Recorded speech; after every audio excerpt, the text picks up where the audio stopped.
ये यूपीआरआरडीए है, ये पूरे देश में सर्वप्रथम है। जैसे एक टेक्निक होती है जिसको बोलते हैं एफडीआर, फुल डेप्थ रिक्लेमेशन। इस टेक्निक को इस देश में लागू करने वाला उत्तर प्रदेश पहला राज्य है और हम लोग आज 5000 किलोमीटर एफडीआर टेक्निक से रोड बना चुके हैं।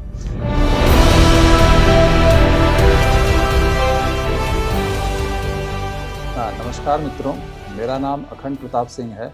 मैं उत्तर प्रदेश संवर्ग का 2010 बैच का आईएएस ऑफिसर हूं और वर्तमान में मैं उत्तर प्रदेश ग्रामीण राज्य अभिकरण में मुख्य कार्यपालक अधिकारी के तौर पर पदस्थ हूं। देखिए, मेरा ये मानना है कि अगर आप अपनी चॉइस से जिस सर्विस में जाते हैं तो डिप्रेशन का तो सवाल ही नहीं उठता। मुझे ये बताने में तनिक भी संकोच नहीं है कि मेरा पहला प्यार ये ब्यूरोक्रेसी ही है।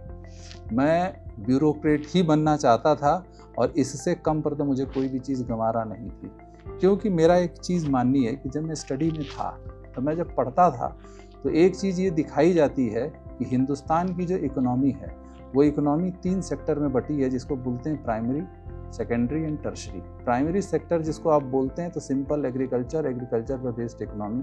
सेकेंडरी मतलब मैन्युफैक्चरिंग और उस पर बेस्ड इकोनॉमी। टर्शरी है सेवा क्षेत्र। प्राइमरी सेक्टर में जो इकोनॉमिक सर्वे होता है वो डिटेल ये देता है कि आज भी 65% पॉपुलेशन आपकी प्राइमरी सेक्टर की एक्टिविटी पर अटकी पड़ी है। सेकेंडरी पर आती है आपकी 23 से लेकर 33% के बीच में, और रेस्ट जो आती है लमसम 50% के पार, वो सारी मतलब वो जो छोटी है वो टर्शरी सेक्टर का कंट्रीब्यूशन माना जाता है। पॉपुलेशन वाइज अगर देखेंगे तो पॉपुलेशन सबसे ज़्यादा डिपेंड करती है प्राइमरी पर, फिर सेकेंडरी पर, फिर टर्शरी पर।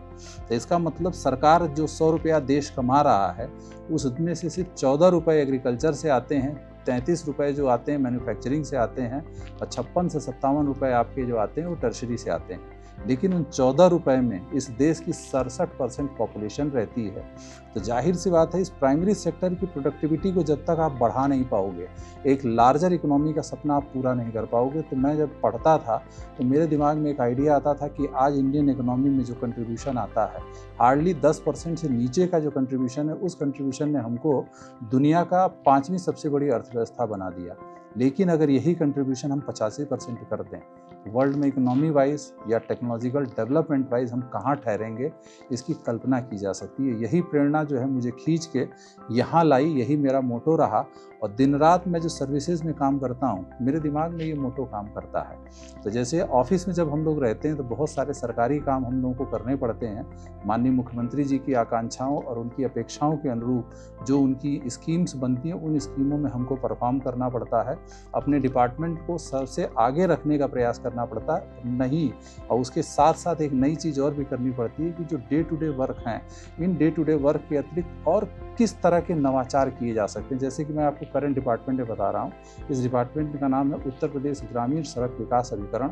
यहाँ पर बेसिकली प्रधानमंत्री ग्राम सड़क योजनाओं का काम होता है, और इसमें जो फंडिंग होती है वो फंडिंग में 60% पैसा हमको भारत सरकार से मिलता है, 40% पैसा स्टेट गवर्नमेंट देती है। इसमें हम लोगों ने कई नई टेक्नोलॉजी पर काम किया। जैसे रोड मेकिंग में अगर नई टेक्नोलॉजी की बात की जाए तो उत्तर प्रदेश जो ये यूपीआरआरडीए है, ये पूरे देश में सर्वप्रथम है। जैसे एक टेक्निक होती है जिसको बोलते हैं एफडीआर, फुल डेप्थ रिक्लेमेशन। इस टेक्निक को इस देश में लागू करने वाला उत्तर प्रदेश पहला राज्य है और हम लोग आज 5000 किलोमीटर एफडीआर टेक्निक से रोड बना चुके हैं। इसके अलावा जो वेस्ट प्लास्टिक है उनको सड़कों में कैसे हम खपा सकते हैं, हम लोग उस पर रोड बना रहे हैं। कोल्ड मिक्स टेक्नोलॉजी से हम रोड बना रहे हैं। मुझे आप लोगों को बताते हुए अत्यंत हर्ष हो रहा है कि एफडीआर टेक्निक से जितनी रोडें हमने बनाई हैं वो हमको बनाती हैं कि कार्बन फुटप्रिंट मतलब कार्बन एक्सचेंज में हम लोग एलिजिबल हो चुके हैं। हम लोग आज उस पर ये काम यहाँ कर रहे हैं, और करने के साथ साथ नियर फ्यूचर में हो सकता है कि ये प्रदेश का पहला डिपार्टमेंट बने जो कार्बन क्रेडिट के माध्यम से इंटरनेशनल धनराशि अर्न करे, वो भी छोटी मोटी नहीं, हज़ारों करोड़ के फॉर्म में। और उससे हम लोग नई सड़कें फिर नई टेक्नोलॉजी को बना के उनको दोबारा वो साइकिल एक तरह से चला देंगे कि कार्बन क्रेडिट से पैसा अर्न किया, उससे एफडीआर टेक्निक से रोड बनाई, फिर उसके अगेंस्ट फिर कार्बन क्रेडिट अर्न किया। तो ये सारे नवाचार सोचने में भी हम लोगों का मन जाता है। तो मैं चूँकि मेरी 15 साल की जर्नी हो गई, तो मैं रेगुलर वर्क के साथ साथ नवाचार में बड़ा इंटरेस्ट लेता हूँ। मैं जब अयोध्या में एज ए CDO पोस्ट था तो उत्तर प्रदेश में जो गिर गाय इंट्रोड्यूस मैंने कराई, उसको लाना और उनको कंसेप्चुलाइज करा के किसानों के बीच में उनको पॉपुलर करना, इस काम को मैंने मुक्तकंठ से किया। मतलब एक हाथ से अपने रेगुलर सरकारी वर्क और दूसरे हाथ से नवाचार। फिर उसके बाद जब मैं बिजनौर गया तो बिजनौर चूँकि शुगर केन बेल्ट का ज़िला था, तो वहाँ पर 65% रकबे पर शुगर केन की खेती होती है। उसको मैंने वहाँ पर दिमाग लगाना शुरू किया कि किस तरह से शुगर रिकवरी शुगर केन में बढ़े। तो उस पर हम लोगों ने जब वर्कआउट किया तो अभी 3 या 4 साल पहले बिजनौर का ऑल इंडिया नाम हुआ था कि नॉर्थ इंडिया में हाईएस्ट शुगर रिकवरी कहीं अगर सी शुगर केन में आ रही है तो बिजनौर से आई थी। वो नवाचार हम ही लोग के टाइम में शुरू हुआ था। उसके बाद मैं ट्रांसफ़र होके कौशाम्बी पहुंचा।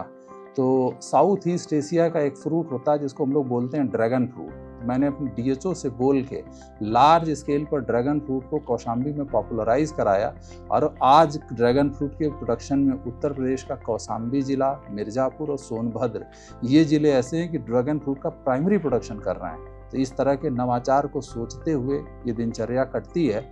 और ऑफिस टाइम के बाद मेरे 2 प्यारे बच्चे हैं, एक 13 वर्ष का बड़ा बेटा और 9 वर्ष का छोटा बेटा। वो भी काफ़ी जिज्ञासु टाइप के हैं, तो मेरा समय उनको पढ़ाने और उनको खेलने में व्यतीत होता है।